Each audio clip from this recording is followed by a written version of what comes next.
mi-a pus ardeiul de pe zuzetă și bănuiesc cine mi-a pus, prietenul meu de joacă, că l-am prins eu în flagrant. Nu o să mă mai joc eu cu el, că numai glume proaste face pe seama mea, dar ce sunt eu, bătaia lui de joc? O să mă joc cu păpușa, ce dacă-s băiat, n-am voie să mă joc cu păpușa? E democrație și la joacă. Cu mașinuțele nu mă mai joc ca alți băieți, că am avut o basculantă ce o trăgeam cu ața după mine și de câte ori o trăgeam cu ața după mine, tot după mine se ținea. Basculanta am vrut să o închiriez la o balastieră, dar nu a vrut să o ia, a zis că e de jucărie, nu e adevărată. Zic, cum adică nu e adevărată, dar cum e falsă? Așa că nu o să mă mai joc nici cu basculanta, nici cu el, că el e miștocar. Din prima zi de când l-am cunoscut m-a luat la mișto. Eu când l-am cunoscut am crezut că e un tip cum se cade și era cum se cade, că s-a pedicat și a căzut cu mâinile în tobale în timp ce eu treceam întâmplător pe stradă. Și el când m-a văzut zice, Elo, copilul, ajutor, m-a ajuns să mă ridic. Zic, dar șterge-te pe mâini de iarbă întâi.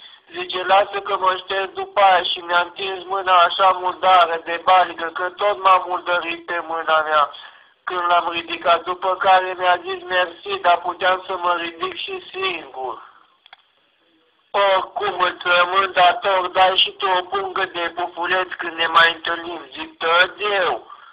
El zice, păi eu nu pot, că e criză.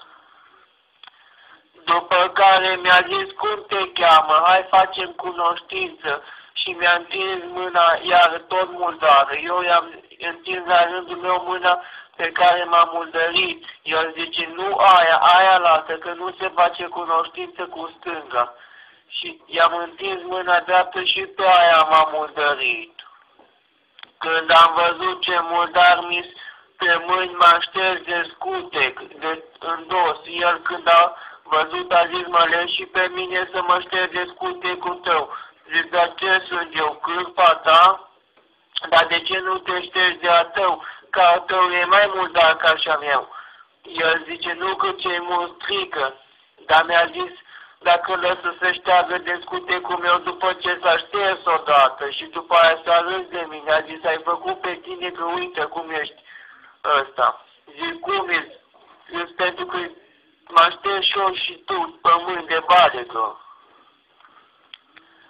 Odată a văzut un ariș pe stradă și mi-a zis, mi l-a dus, te rog, ia-l în brațe și adu-mi la și eu când m-am dus și l-am luat în brațe, tot m-am înțepat în mâini și am început să urlu și să plâng că a intrat tot orașul în alertă de gradul 0 și el zice, taci, ce plângi ca un copil? Zic, dar mă ustură că m-am înțepat ariciul, zice, lasă că trece până te însori. Zic, da?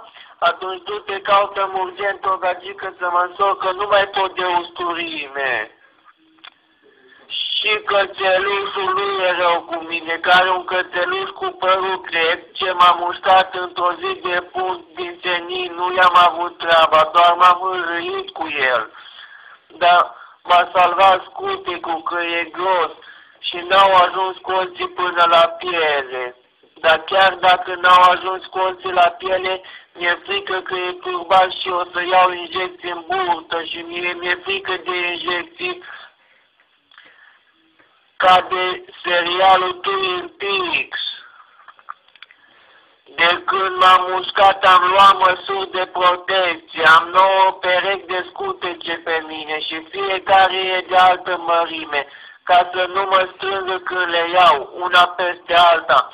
Am așa, scutece mărimea XXXS, XXS, XS, S, M, L, XL, XXL, XXXL.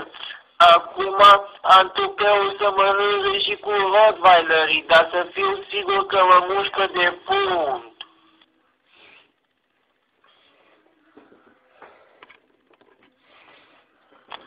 Știu o poezie cu cățeluș cu părul cret. Eu am compus-o, că știu să compun poezii, vorba aia, românul se naște poet și chiar acum am să vă recit. Deci, moment poetic. Cățeluș cu părul creț, m-a mușcat de poponeț, ce mi-a tras o mușcătură cu dinții ăia din gură, dar scutecul m-a salvat, prin el colții n-au intrat și poezia s-a terminat, că e poezie scurtă ca coada la iepure.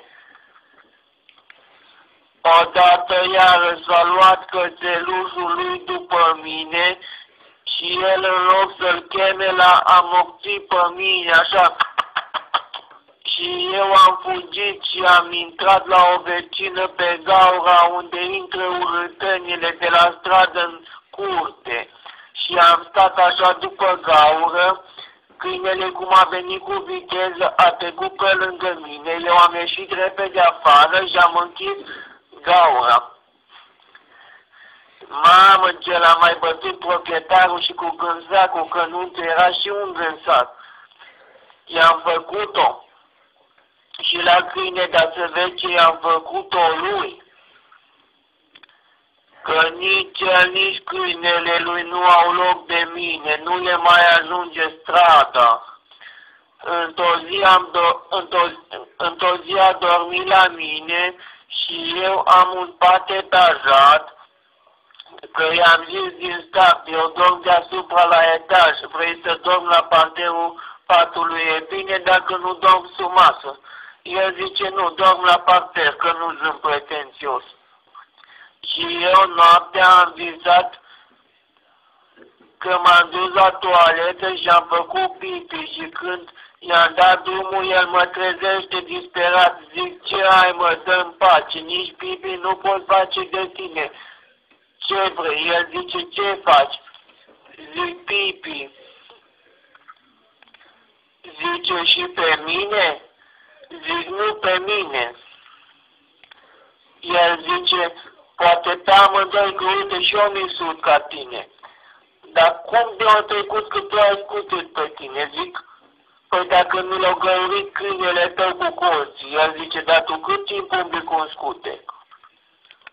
Și a doua zi când am mers la joacă, m-a zis la toți copiii că eu fac pipi în pat. Și au strigat după mine pișorgozul și pompierul și râdeau de mine. Și eu m-am enervat și i-am zis, auzi, dar de ce nu le zis că am dormit amândoi într-un pat etajat și eu deasupra și tu de desubt la parter?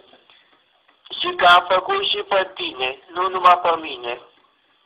Am făcut pipi și pe tine. Copiii când au auzit, au început să râdă de el cum râde lumea când se uită la serialul Mr. Bean. Și i-au zis, noi am vrut să zicem că ești pișat, dar am crezut că te superi. Și el zice, uite acum, din cauza ta copiii face mișto de mine. Zic, lasă că și tu ai făcut de mine. Nu știi cum e roata, chiar dacă e pătrată, tot se întoarce câteodată. Mă duc ca să mă zvânt. Mă duc să mă zvânt și să mă schimb. Da, mă duc tai-tai.